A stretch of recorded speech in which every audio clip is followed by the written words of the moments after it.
सर्वेभ्यो नमो नमः। अद्य वयम् अव्ययपदानि महत्त्वं किम्? अव्यये ज्ञात्वा वयं शब्दनिर्माणमपि कर्तुं शक्नुमः। यथा अव्यये भवति च एव न किम् एवमेव अन्ये अव्यये अपि भवन्ति। चलतु वयं पठामः। अस्ति किमस्ति? करदीपः अस्ति। अग्निकोशः अस्ति। गजः अस्ति। कुक्कुरः अस्ति। व्याघ्रः अस्ति। अव्ययं मिलित्वा कथं वदामः वयं? करदीपः, अग्निकोशः, गजः, कुक्कुरः, व्याघ्रः च अस्ति। आप समझ गए होंगे, इतने सारे शब्दों को हमने एक साथ च अव्यय के द्वारा जोड़ दिया। अग्रे अतः अव्यय शब्दः अस्ति। अतः अतः इत्युक्ते किं जानन्ति वा? अतः इत्युक्ते इसलिए। इसलिए का जब हम वाक्य निर्माण करने में इसलिए का प्रयोग करते हैं तब हम अतः लगाएंगे। जैसे शैत्यमस्ति अतः स्वेदकं धरति। गर्मी है अतः पसीना होता है। रुग्णता अस्ति अतः औषधं खादति। संशयः अस्ति अतः प्रश्नं पृच्छति। परीक्षा अस्ति अतः अध्ययनं करोति। अर्थं न जानाति अतः शब्दकोशं पश्यति। कोरोना अस्ति अतः बहिः न गच्छति। अतः का प्रयोग आपको आसानी से आ गया होगा। आगे और वाक्यों के साथ प्रयोग करके देखते हैं। धनम अस्ति अतः किं करोमि? दानं करोमि। धनम अस्ति अतः साहाय्यं करोमि। धनम अस्ति अतः क्रीडामि। ज्वरः अस्ति अतः औषधं स्वीकरोमि। ज्वरः अस्ति अतः उष्णजलं पिबामि। ज्वरः अस्ति अतः विश्रामं करोमि। अग्रे अतः प्रयोगं कुर्मः। बुभुक्षा अस्ति अतः फलं खादामि। वस्त्रं खादामि। इसका प्रयोग हम अपने लिए करते हैं। मैं खाऊंगी नहीं, खाती हूँ या खा रही हूँ, खा रहा हूँ या खाता हूँ। इसके लिए खादामि का प्रयोग होगा, चाहे स्त्रीलिंग हो या पुल्लिंग। बुभुक्षा अस्ति अतः फलं खादामि। वस्त्रं मलिनम् अस्ति अतः वस्त्रप्रक्षालनं करोमि। वस्त्रं मलिनम् अस्ति अतः वस्त्रं प्रक्षालयति। वस्त्र धुलता है या धुलती है। परीक्षा समीपे अस्ति अतः अध्ययनं करोमि। वृष्टिः अस्ति अतः छत्रं धरति। बारिश हो रही है अतः इसलिए उसने छत्र मतलब छाता लिया है। प्रदूषणम् अस्ति अतः श्वासरोगः भवति। अतः अभ्यासः। ज्वरः अस्ति औषधं स्वीकरोमि। अवकाशः अस्ति अटनं करोमि। अटनम् इत्युक्ते घूमना फिरना, ऐसा। विवाह अस्ति अतः आवाहनं करोमि। इच्छा अस्ति अतः संस्कृतं पठामि, वदामि, स्मरामि च। श्रद्धा अस्ति अतः पूजां करोमि। किम, न, एव, आम, इन अव्यय शब्दों का भी प्रयोग हम करके देखते हैं। और अगर आपने मेरे चैनल को अभी सब्सक्राइब नहीं किया है नमामि संस्कृतम ओम, तो आपसे अनुरोध है कि इस चैनल को सब्सक्राइब करें ताकि ऐसे वीडियो आपको इसका नोटिफिकेशन आपके फ़ोन पर आ जाए। वाटिका किमस्ति वदतु कोऽपि। वाटिका वने गत्वा वयं पुष्पं जिघ्रामि। पुष्पं कुत्र भवति वदतु। वाटिकां भवति। वाटिका पुष्पकोशे, वाटिकां पुष्पकोशे भवति। सिंहः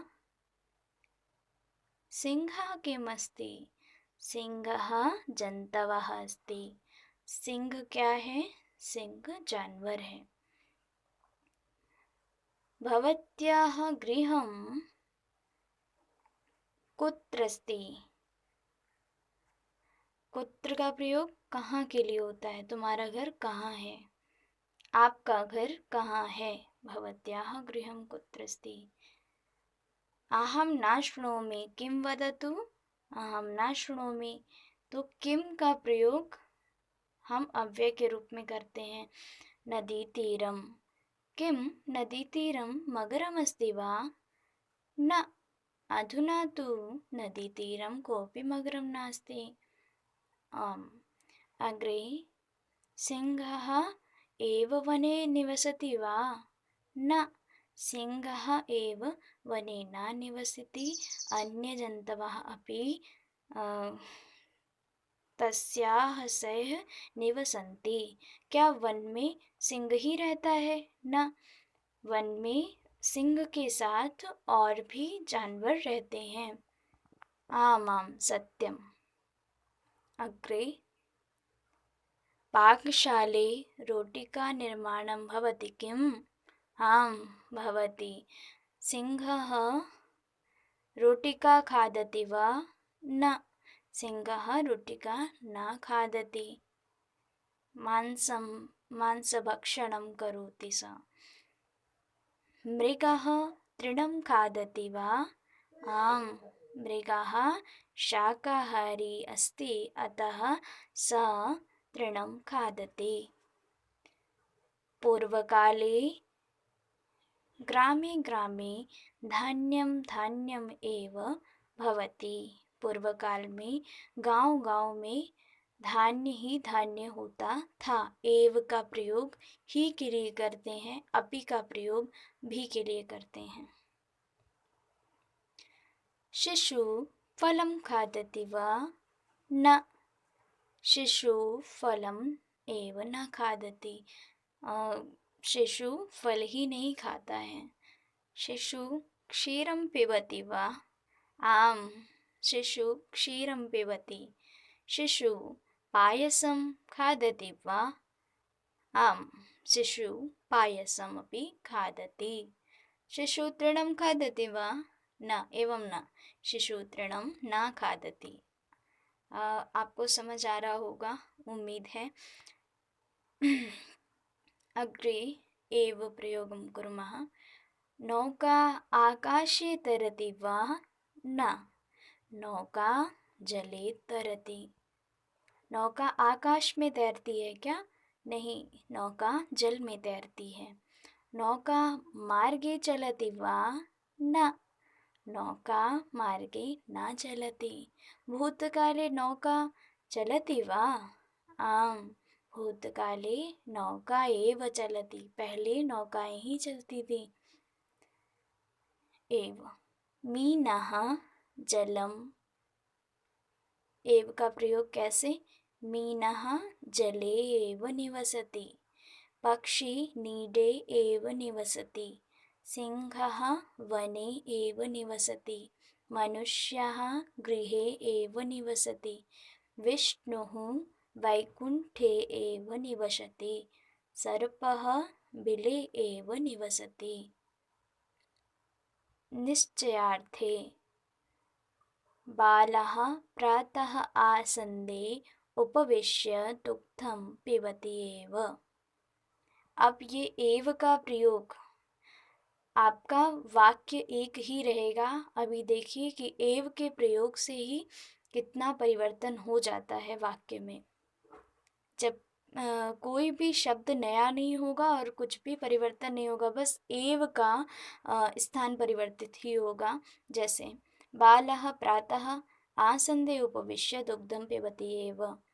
बालक प्रातः काल कुर्सी पर बैठकर दूध पीता है। बालः प्रातः आसन्दे उपविश्य दुग्धमेव पिबति। बालक प्रातःकाल कुर्सी पर बैठकर दूध ही पीता है और कुछ नहीं। बालाः प्रातः आसन्दे उपविश्य एव दुग्धं पिबति। बालाः मतलब बालक प्रातःकाल आसंदा मतलब कुर्सी पर बैठकर ही दूध पीता है, और कहीं बैठकर नहीं, कुर्सी पर ही बैठकर पीता है। मज़ेदार है ये। बालः प्रातः आसन्दे एव उपविश्य दुग्धं पिबति। ऊपर होगा बैठकर ही पीता है और नीचे कुर्सी पर ही बैठकर पीता है। बालः प्रातः एव आसन्दे उपविश्य दुग्धं पिबति। जो बालक है वो सुबह ही कुर्सी पर बैठकर दूध पीता है। बालः एव प्रातः आसन्दे उपविश्य दुग्धं पिबति। बालक ही सुबह कुर्सी पर बैठकर दूध पीता है। अब हम यदि और तर्हि का प्रयोग करेंगे। यदि तर्हि औषधं स्वीकरिष्यति स्वस्थः भविष्यति। यदि औषधं स्वीकरिष्यति तर्हि किं भविष्यति? स्वस्थः भविष्यति। आप समझ रहे होंगे तर्हि और यदि का क्या प्रयोग है। यदि प्रवासं करिष्यति तर्हि अनुभवं प्राप्स्यति। यदि और तर्हि इत्युक्ते तो। अब यदि अभ्यासः करोति तर्हि ज्ञानं प्राप्नोति। यदि प्रवासः करोति तर्हि अनुभवं प्राप्नोति। यदि हि ज्वरः अस्ति तर्हि औषधं स्वीकरोतु। यदि इन्धनं भवति तर्हि यानं चलति। यदि धनम् अस्ति तर्हि उद्योगं वर्धयति। यदि शैत्यम् अस्ति तर्हि स्वेदकं धरति। यदि संस्कृतम् अस्ति, यदि संस्कृतं जानाति तर्हि आनन्दम् अनुभवति। यदि भवान् गच्छति तर्हि अहमपि गच्छामि। यदि आप जाओगे तो मैं भी जाऊंगी या जाऊंगा। यदि आत्मविश्वासः अस्ति तर्हि कार्यसिद्धिः भवति। यदि भोजनं रुचिकरम् अस्ति तर्हि जनाः खादन्ति। यदि शैत्यम् अस्ति तर्हि स्वेदकं धरति। यदि अस्वास्थ्यं भवति तर्हि औषधं स्वीकरोति। यदि भवती पठति तर्हि परीक्षायाम् उत्तीर्णा भवति। यदि कार्यालये विरामः अस्ति तर्हि चलच्चित्रं पश्यामि। यदि पत्रिका नूतना अस्ति तर्हि अहं पठामि। यदि प्रदर्शनी उत्तमा अस्ति तर्हि ते पश्यन्ति।